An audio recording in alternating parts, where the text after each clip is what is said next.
But anyways, I digress. So the topic today, we're going to talk about how leaders and companies and organizations have a tendency to be overwhelmed, right? And overcommitted and consumed with the work. And oftentimes they think it's because they care more, it's their baby and stuff like that. But it might just be that your systems are failing. So that's what we're going to talk about. And hey, everyone, if you're new here, new to my page, my name is Stacy. I'm an operations and strategy partner to growth stage nonprofits and companies, founder-led companies that are ready to scale without all the chaos and spaghetti at the wall and all of that. So if you're here live, hashtag live, type live in the chat because the more engagement, the better it is for the algorithm. I come here and share my knowledge and tidbits. So please hashtag live or hashtag replay. If you're catching the replay so I can say hi later. I would appreciate that. Um, Again, these lives are free game. I don't hold back. And my only ask always is that you engage, comment, ask questions, like, share, push back if something hits a nerve. I don't mind a healthy debate. So we do what we have to do. And we'll get more out of this if you stay in the conversation. So I've shared this before. I'm going to need you to focus on what's being discussed and increase your level of comprehension when we're engaging.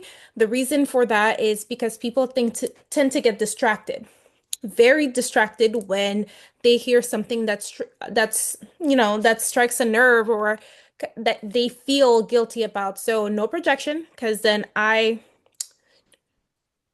will shoot my shot. Okay, I will say that with my whole chest. I will either, anyways, you'll get to know me. So, anyways, you're not overwhelmed because you care more about everyone else or more than anybody else on your team. You're usually overwhelmed because your systems and your company or organization still depend on you being everywhere at once. I don't know if you understand what I'm saying. Some people have businesses or organizations where if they're not there, nothing moves. If they're not there, the organization or company, like they don't know what to do. I've met people where when they travel, people are on vacation because nothing can happen when they're not there. That is an example of what I call a bottleneck for your company or organization because we want to draw a hard line between being committed and being consumed because a lot of people are being consumed by the work that they do as a company leader or their work with their organization, right? And I will say this with love, the fact that you're always the fallback for your company or organization is not the flex that you think it is. It doesn't mean that you're great at what you do, you're the smartest in the organization. It's basically showing you there's a failure in your systems for your company and organization where people within your organization cannot function without you. You being that bottleneck where people cannot function without you is to me, it's a red flag, right? I know a lot of people are distracted by relationship shows and stuff like that and looking at red flags on people. For me, in a business and organization, when one person is not able to step away for the organization to function correctly, that is a red flag for me. Okay. So before we dive deeper into why this is a systems issue and why this is a problem for companies and organizations, I want you to drop the word systems in the comments because, well, if you know that you're the bottleneck and you're done carrying this into quarter four, right? You do not want to take this into quarter four. If that's you, definitely drop the word systems. If you don't want to drop the word systems because you don't want people to know your business, send me a DM with the word systems because we definitely need to talk about it. Now, the next thing I want to talk about, I want to define a few things for you. Like in my notes, a lot of people don't understand what operations are and how systems relate and how it fits into the big picture, right? So, a few definitions I have for you today. I'm going to define operations in plain language.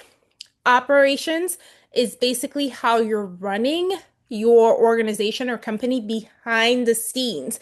That's the people, the processes, the tools, the decision paths that you're making. It's basically the machine that turns your mission into consistent delivery.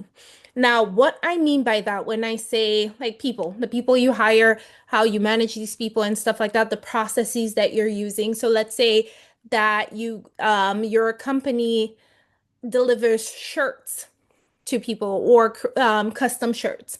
What's the process? From ordering to delivery, right? These processes, that's operations. Tools, what tools do you use within your organization or company to deliver these services or to make that mission become, reality? These are things that you need to look at, right? That's operations. Now, systems. I talk a lot about operations and systems. And plain language, a system is a repeatable method, right, to get a result. So, a repeatable method to get a result. So, clear steps, clear owners, and clear timing, and the same outcome every time. So, let's say you have a system in place to ensure that the shirts are delivered appropriately. What system do you have in place for that, right? So let's say the shirt production, the system that you have in place is the Canva design or whatever you use for the graphic. It's designed in the same place, or maybe the graphics are, there's a template for it.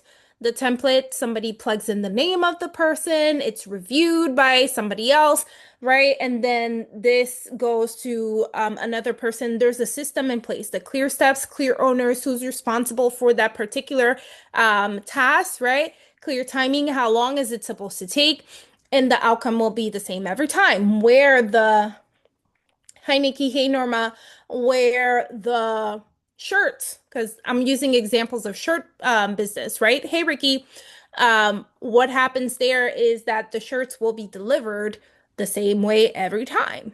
Every time somebody puts a shirt order, they're going to get their shirt because you have a system in place to ensure that people that place an order on your website get their products delivered. So that's the example that I'm using today. Now, another concrete example of a repeatable method, besides like something tangible that a lot of people can think about, right, is every Monday at 9 a.m., right? Let's do 9 a.m. The the project manager opens the program delivery board every morning, 9 a.m., right? And they check three columns.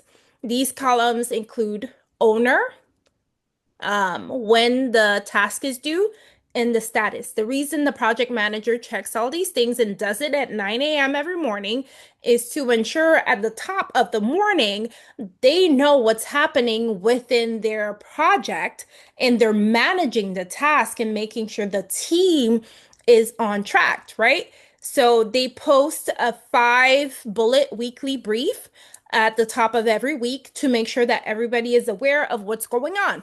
And if there's anything that's red, they escalate it, right, to the operations channel. So, and they close out last week's task. That's the system because they do it every Monday at 9 a.m. There's no guessing. There's no trying to be the hero here. They do the same thing every week for the same outcome. So this is a repeatable method. That's an example of a system, right?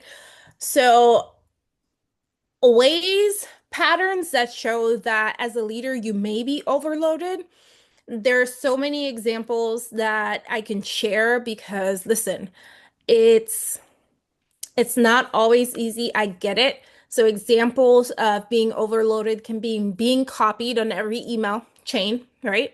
Not just one email, the email chain where for some reason It's reply all. I don't know about y'all, but like the reply all feature, I wish the email providers would ask people, are you sure? I know some of them do. Are you sure you want to reply all? Because those email chains, so you're copied on every email chain. Your team will not submit anything until you take a final look. That's exhausting, right? Approvals have a tendency to default to you, even on low risk tasks, because some of the tasks are like, do we need to wash the tablecloth? Why are you asking me that? Why are you asking me that? Do you think that's a question that I need to answer? Because clearly, you can look at the tablecloth for the outreach event. I can see it. Is it dirty? Yes. Wash it. Okay. So, low risk task, you don't need to be on every one of those. Like, and one thing I want to make clear before I keep giving you examples is that oftentimes when you actually answer or react in a certain way, people will start depending on you. You're creating that culture. So you have to be very careful on how to you respond as a leader, especially if you feel like you're babysitting, because a lot of people call it babysitting. So the example of the tablecloth, right? One way I would look at it is if a team member comes to me and is like, Stacy, this tablecloth have a stain on it. Should I wash it? I would ask them, what do you think you should do? Because then I'm not going to answer because then I have to keep my face straight and ask them to provide an answer. Because some questions and being involved in tasks or in questions that don't make sense like that, it puts you in a position where you are being asked to do things that it's not where you're supposed to be doing, right? And other ways that you know you're overloaded, your deadlines to start moving. So you had a deadline for Monday. Oh my gosh, I had a busy weekend, so I'm gonna do this by Tuesday. That's moving your deadlines. That means you're overloaded. Now, if you're overloaded to the point that you have to keep moving deadlines, you're missing the big picture here. You have deadlines for a reason. So stop chasing dates and stop chasing deadlines because you can't make them. You need to start offloading a few things so you can have the time to actually meet your deadlines. Or you have, I ain't gonna lie, like me, you have 50 to 60 tabs open. Okay.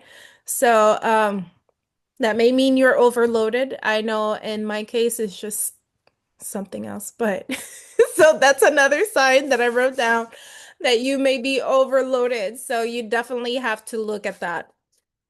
So this is a systemic issue, and that's why I bring it up. It's really a systemic issue where when you have the roles, the approvals, and the cadences of the company or organization, they're not designed. People have a tendency to pause. They have a tendency to wait. And that pause gets labeled as underperforming because when your team members, when they notice that they have to wait on you for everything, right? You feel like they're being lazy. You feel like they can't perform. But no, there's actually a lack of structure within the organization or company that's causing these people to underperform. So you need to take a look at what that looks like, okay? And if you're CC'd on more than 30% of internal threads, then you need to also consider that something needs to happen, something needs to change, okay? And so that's the one that's my first piece. I know I had other things to talk about. I'm gonna look at my notes. Okay. All right. Now, over the last 2 weeks, I've been talking a bit about what weak infrastructure can cause an organization. Now, I always talk about the same three things that it may cost your organization. We talk about money, time, credibility. These are things that may be um, affected. when your infrastructure is weak for your company, your organization, right? Now, if you're new here, weak infrastructure can cost your company or organization money. The reason for that is because when you constantly have to rework things or your projects are late, you're burning money. You're wasting money because that's extra time that people have to spend on the work. And that's extra money you have to pay these people because they focus on one task. Now, mature project management um, cuts it well, mature project management can cut waste dramatically because now you're managing things in a way that you're being more efficient, right? Global data will show that organizations that invest in proven project management practices, they waste about 21 to 28 times less money than underperformers. Now, give me 1 second, y'all. Let me mute myself and deal with my son for a second.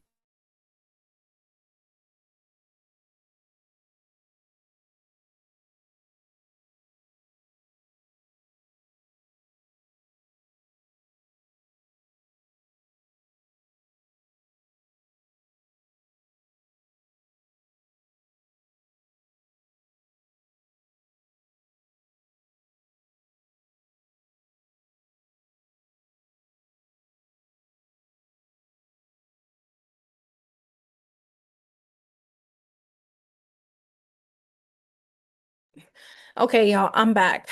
So, record without audio, meeting audio. Okay. All right, so we're good on my end. So with the money, like the project management practices, it can help cut waste by 21 to 28 times, right? Than underperformers. That is P pulse of the profession, PMI, right? And that's real money that you can stop leaking. And that's why it's very important for you to look at the project management aspect of your organization and company to ensure that the organization is not wasting money in the way that it is, right? And the other way it might cost you is time.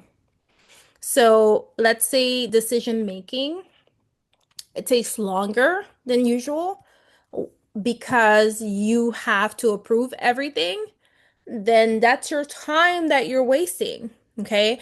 There was an article where they wrote that it can take up to 70% of a manager's time in some contexts, which that's a lot of time of decision making.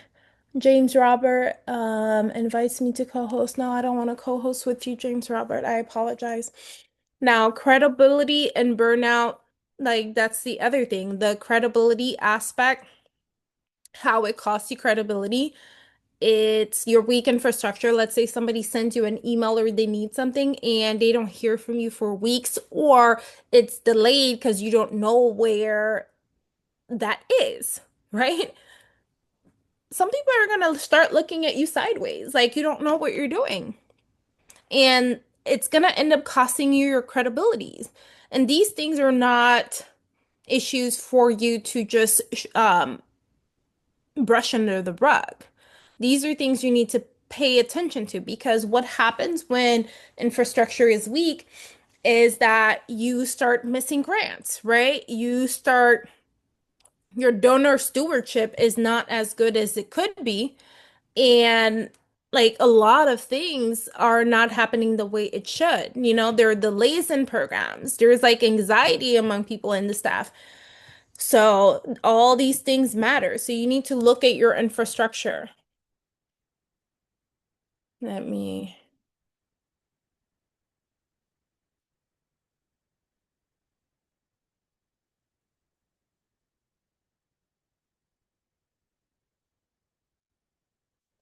okay. So yes, you definitely have to look at these different things here and really consider these. So for a nonprofit, let's say you run a after school program, right? There is no quarterly review, there's no quarterly budget review system. Your project management decides, they end up deciding vendor spend. Okay. They're capable, like, they know what they're doing, but there was no budget review system. So they overspend. Okay.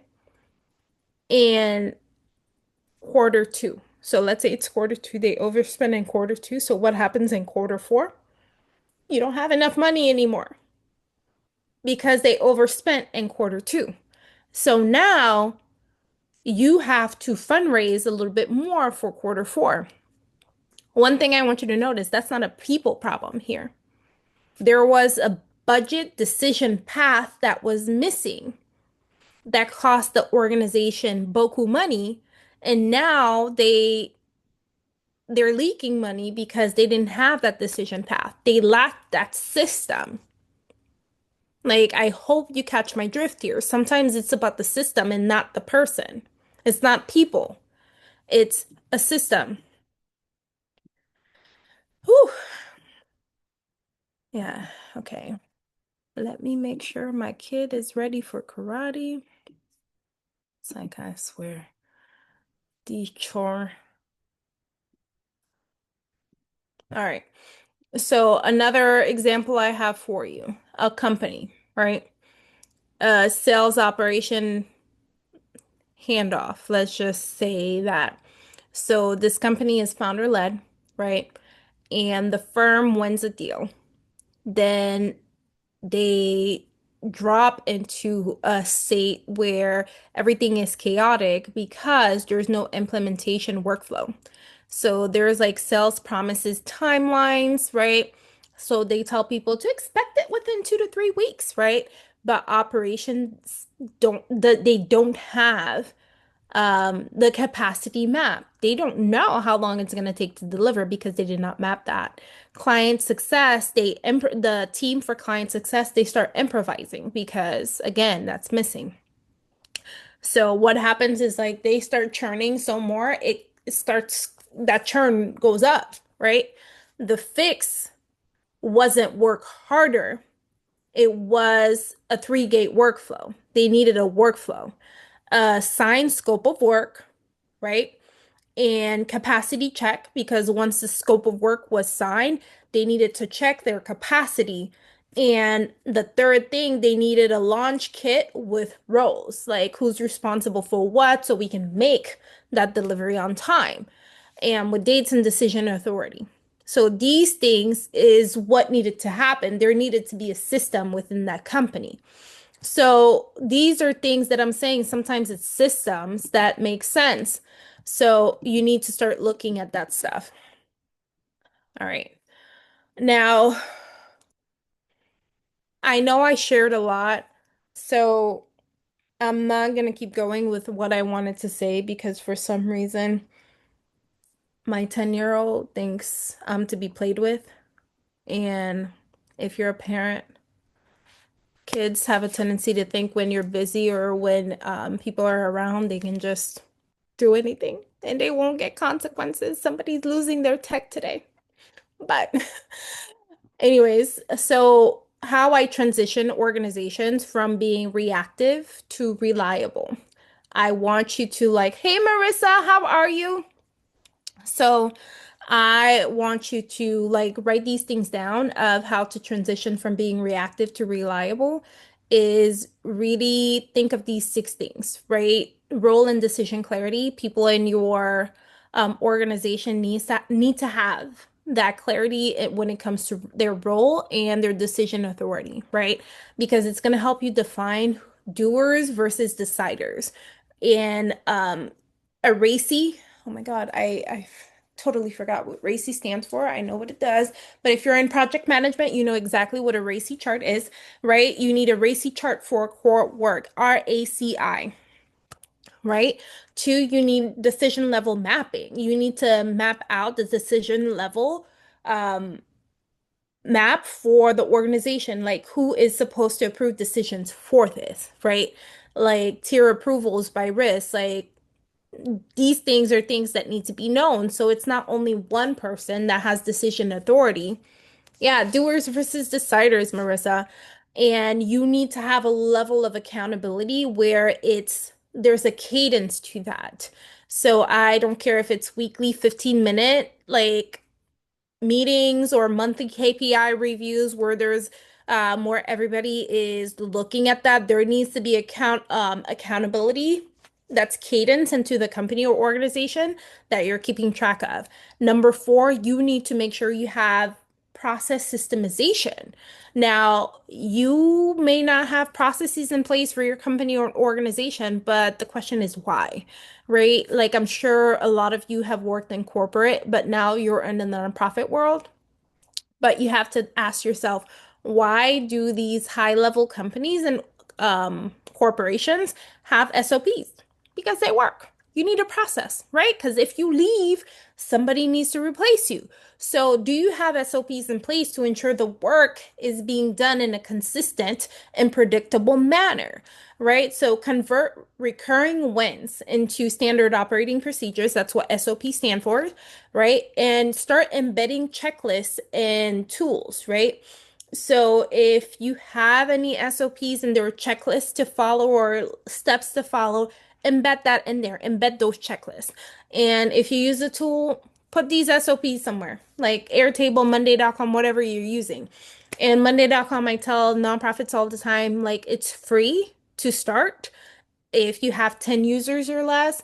11 plus users, it is 68.4 per year per user because it's 70% off. Okay, so do your research, go look at that if you're a 501(c)(3).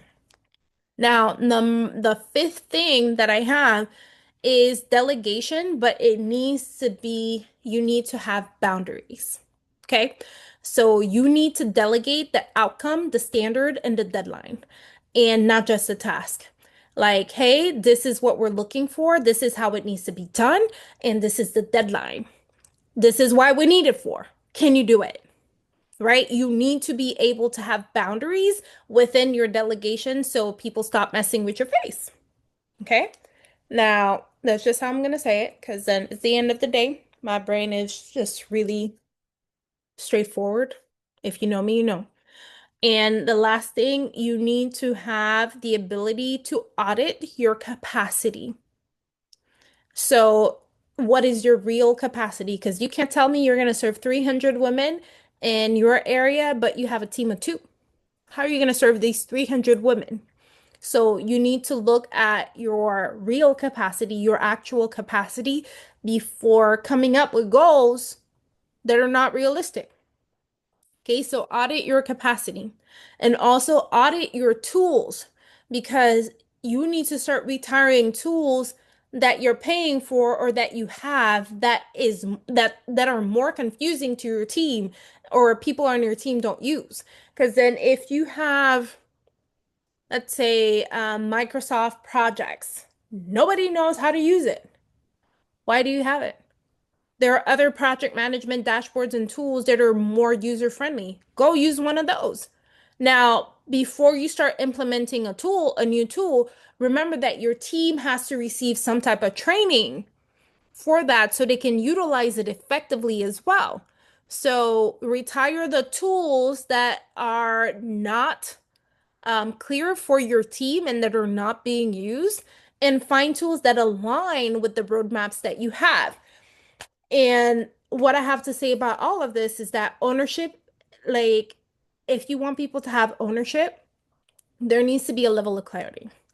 And you need to identify where the bottlenecks are, and that's non-negotiable, right?